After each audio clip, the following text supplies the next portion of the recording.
The Raiders officially filed their relocation paperwork for Vegas.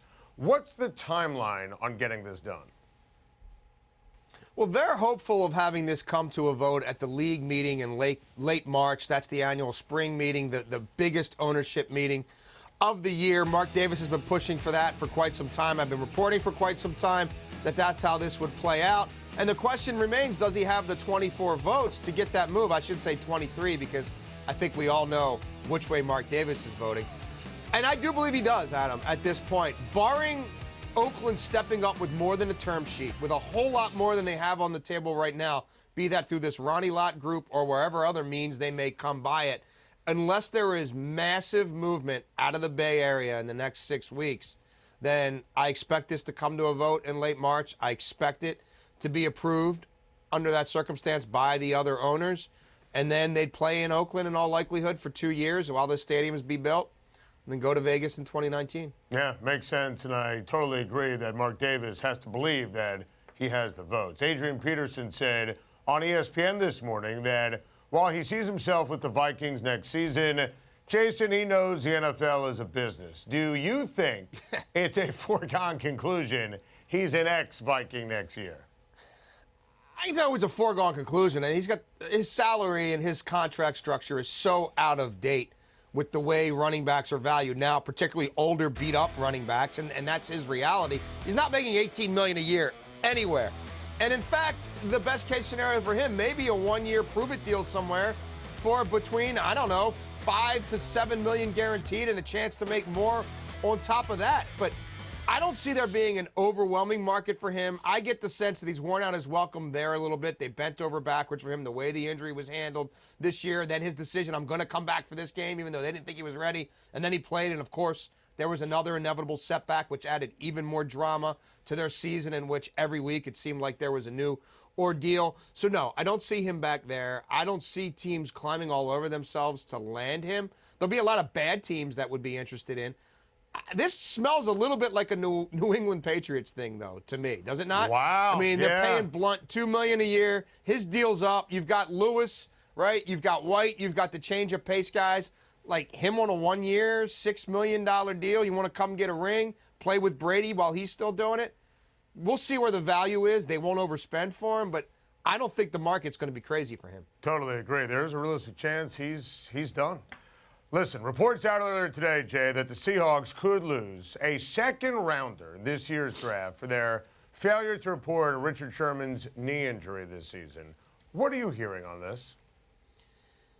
There's a good likelihood that if the league determines through its investigation that this was a ongoing, week-by-week attempt by the Seattle Seahawks to obscure this injury, then there's a chance they lose a draft pick. A two, I mean, that's the kind of thing the league likes to put out there now and saber rattle and, you know, kind of get everybody thinking the sky's falling, and then it ends up being something a little bit different in all likelihood. But they do take this seriously. We have seen teams get fined for this before, and they do make it clear to NFL teams that if you don't adhere by the rules of the injury report, then we can strip you of a draft pick. And this certainly looks like it's something that may have stretched the entirety of the season. But on the flip side, he played every week. He's talking about playing in the Pro Bowl.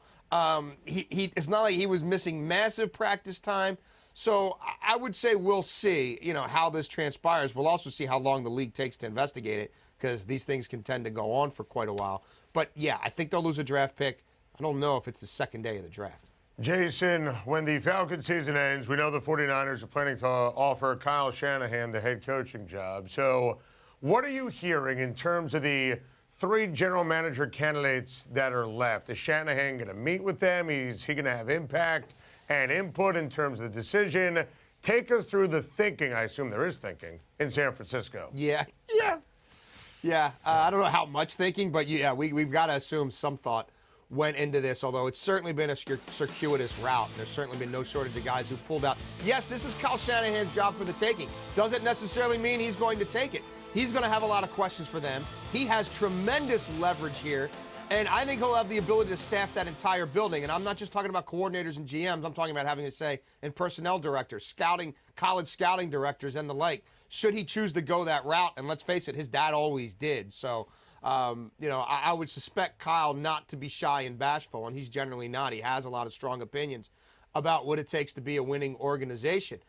In terms of the three candidates, depending on the timing, there's a chance they could meet with him one-on-one, but I've been told for quite some time that at the very least, he will have the opportunity to talk to Jed York, Parag Marath, whatever other team executives may be there, about his feelings on these particular candidates. I don't think it's out of the question that he may throw a few names at them as well and say, what about these guys or that guy? Because let's face it, if they win, they can't hire him until after the Super Bowl either way. So, yeah, I believe at the end of the day, Adam, he takes this job, but I wouldn't call it a complete slam dunk. And I think he'll be able to get pretty much anything he wants from a very desperate organization. Yes, that is true. Any chance Jordy Nelson plays this weekend, Jason? He's a special guy. He has an unbelievable pain tolerance. He wants to play in this game. It's do or die.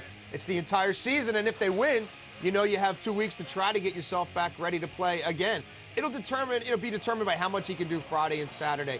Can he reach up for a 50-50 ball and expand his chest and breathe in and be in a flak jacket and feel as if he's still somewhat comfortable? And let's face it, he's not going to be entirely comfortable no matter what apparatus they put him in. But they'll take him at his word.